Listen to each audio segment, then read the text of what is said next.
No fundo, o que deixa eles preocupados e deixa eles irados é que só tem uma unanimidade agora. Eles estão todos tentando evitar que eu seja candidato por uma razão. Se eu for candidato, eu posso ganhar o primeiro turno e certamente vou para o segundo turno e posso ganhar no segundo turno. Se eu não for candidato, então todos eles pensam, mas nós temos duas chances. Tem duas vagas em disputa se Lula não for.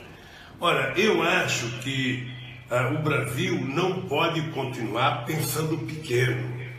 Eu quero ser candidato porque sou inocente e espero que a justiça prove a minha inocência até o dia de registrar minha candidatura. E a verdade é que eles não conseguiram construir candidatura porque não tem o que falar para o povo brasileiro.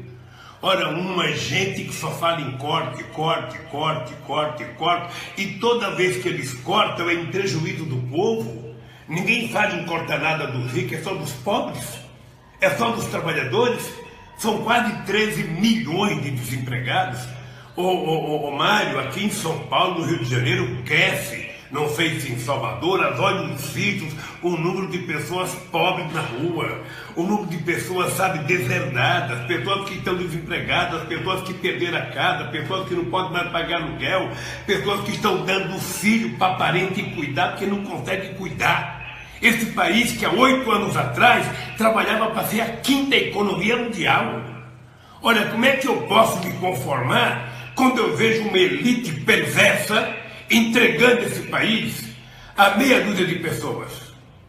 Como é que eu posso ficar tranquilo quando eu vejo a Polícia Federal, o Ministério Público, denunciando o Brasil ao mundo? Porque, veja, se quer prender alguém do BR Foods, que prenda. O que não pode é tentar criar uma imagem do Brasil em que o Brasil seja prejudicado. Essa gente tem que pensar no Brasil e não na sua carreira. Essa gente tem que pensar nas pessoas mais humildes, das pessoas que querem trabalhar, que querem estudar, que querem viver dignamente, que querem morar. Não é possível que as pessoas não se deem conta. E você sabe, Mário, que eu não estou fazendo promessa. Eu estou dizendo para você que é plenamente possível a gente fazer esse país voltar a ser feliz, acreditar no Brasil, produzir mais, comer mais, ganhar mais e todo mundo viver feliz. Estou te garantindo, o mercado não quer o Lula, eu não vou pedir voto para o mercado. Se o mercado quiser votar nos outros votos, eu vou conversar com o povo brasileiro. A partir do povo brasileiro é que alguém deva querer ser presidente da República desse país. Essa casa aqui é pródiga em dar direitos a empresários e direitos aos grandes. Que tipo de discussão nós estamos fazendo aqui, senador Tasso? Acabamos recentemente, o Brasil, o governo, acabou recentemente de perdoar 25 bilhões do Banco Itaú. 25 bilhões do Banco Itaú. Aprovamos aqui uma medida provisória, 766, que permitiu o parcelamento de dívidas fiscais, um refis super generoso para as grandes empresas. Também discutimos aqui e aprovamos na semana passada a MP das concessões, que permite que a gente prorrogue os contratos de grandes empreiteiras sem fazer licitação. Agora, recentemente, o governo diz que vai dar anistia aos produtores rurais que não pagaram o Fundo Rural. E aí nós queremos resolver o problema da economia retirando dos mais fracos? O que nós estamos fazendo aqui? Até porque quem está discutindo aqui, a maioria que está discutindo e propõe isso, tem estabilidade no emprego. Estava aqui o juiz do trabalho da 9ª região, que é lá do Paraná, do meu estado. Está aqui, o doutor está aqui. Vossa Excelência tem garantias no seu trabalho. Não vai ter trabalho intermitente, não vai ter problema de férias. Muito pelo contrário, Vossa Excelência tem 2 férias por ano, como são os parlamentares. Então, talvez a gente teria que começar a discussão da reforma do trabalho por esses cargos que têm todas essas garantias, e não pelos trabalhadores. Professor, o senhor também é professor da USP, uma universidade pública. O senhor tem todas as garantias também. Não vai ter trabalho intermitente, não vai ter problema de férias, não vai ter problema de aposentadoria, não é? Mesmo nós aqui, que nos elegemos de cada 8 anos, a gente não pode reclamar também, porque tem condições boas de vida, de salário.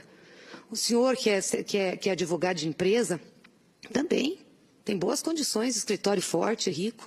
Então veja o que nós estamos fazendo.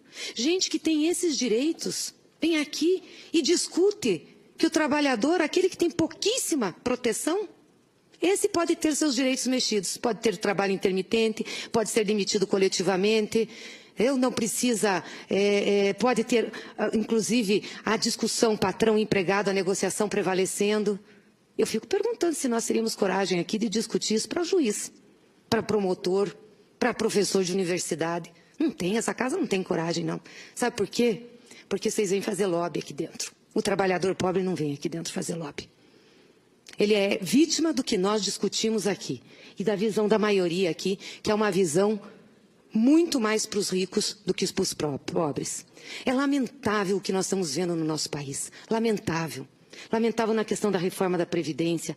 Lamentável na retirada de dinheiro da educação e da saúde quando desvinculamos impostos. E fazemos isso com uma calma, com uma serenidade, como se nós estivéssemos discutindo não a vida das pessoas, estamos discutindo números, estamos discutindo o faturamento das empresas, o lucro. Porque aí quando o lucro aperta porque a economia decai, tem que retirar daqueles que ganham menos. Então, senador Paim, Vossa Excelência tem razão em dizer que nós temos que ser bravos, nós não podemos ser mansos aqui não. Porque se nós formos mansos aqui, quem vai pagar a conta é o povo brasileiro. É o povo brasileiro. Nós vamos ser muito aguerridos nessa casa. E nós não vamos aceitar um regime de urgência dessa matéria. Não vamos aceitar. Não tem porquê. Nós vamos discutir a exaustão, assim como nós vamos discutir a reforma da Previdência. Querem retirar direitos? Coloquem a carinha e digam que querem. E aguentem a discussão. Não queiram fazer isso num fast track, não. Porque é difícil discutir. É difícil sustentar com o povo brasileiro. Então quer fazer tudo muito rápido.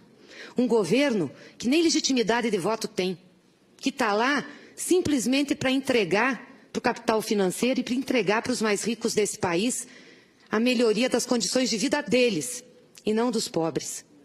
É lamentável o que nós estamos vendo aqui, lamentável. E mais lamentável ainda é ver quem tem os seus direitos garantidos falar sobre a precarização do direito alheio e achar que isso é justo. Obrigada.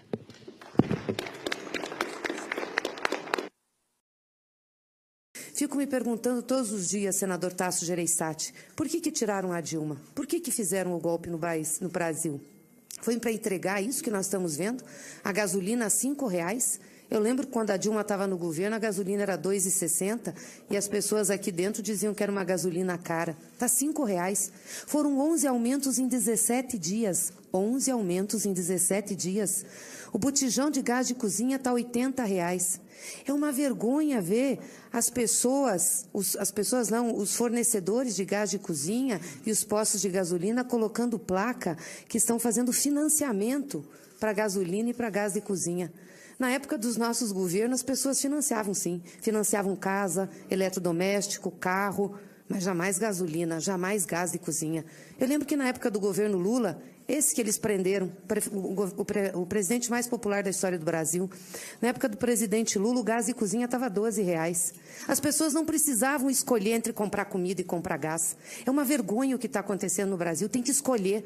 Sabe como é que as pessoas estão cozinhando? Com lenha, com fogareiro a álcool. Tem aumentado o número de queimados no Brasil. É esse o país que deram o golpe para isso?